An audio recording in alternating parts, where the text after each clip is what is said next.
Hi, my name is Nick Matthies, and I'm the product manager for Dynamic Frameworks to Fill. In this video, we'll introduce a new feature in decisions-based geosciences 10ep.4.04 called buried faults. So what this feature is the ability to allow you to truncate faults that are buried by an erosional unconformity. Right. So currently, unconformities can be used to trim surfaces, and now they can do that with faults. So what you'll see is a new column in the faults table within the frameworks workspace that lists the unconformities, and you can select which unconformity to trim that fault to. This will create an intersection right between the fault and the unconformity that can be used in intersection editing as well.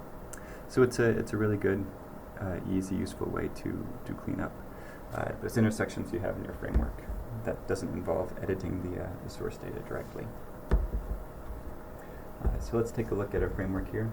You can see I have this fault network of these 5 faults and one surface up here. What I'd like to do is make this surface an unconformity, erosional unconformity, right, and say that these faults do not cross that unconformity. So if I pull up my workspace, I can make this surface an unconformity.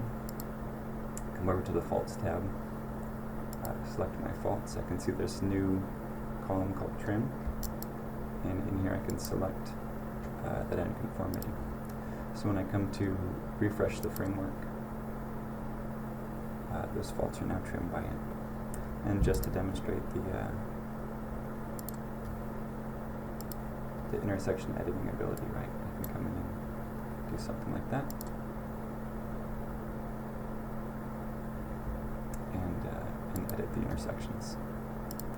Go ahead and undo that change. So you can see how this is a really good, powerful tool to help you really improve the quality of your frameworks very quickly. That said, there's a couple of known issues about this I'd like to point out. There's a couple different ways you can unnecessarily trigger a refresh.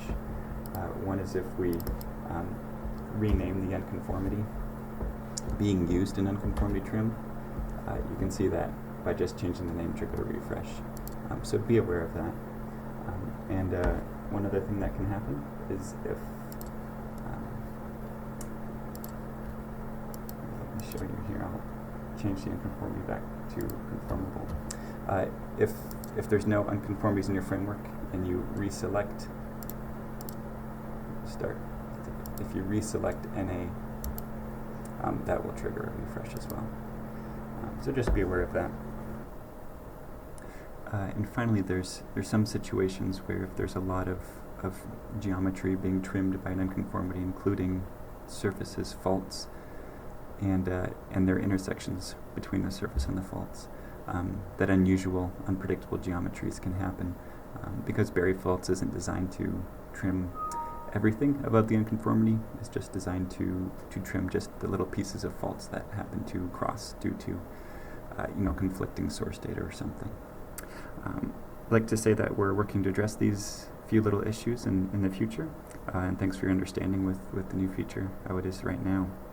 In spite of this, we're proud to introduce it, and really believe it'll help you create better models faster. Thanks for watching.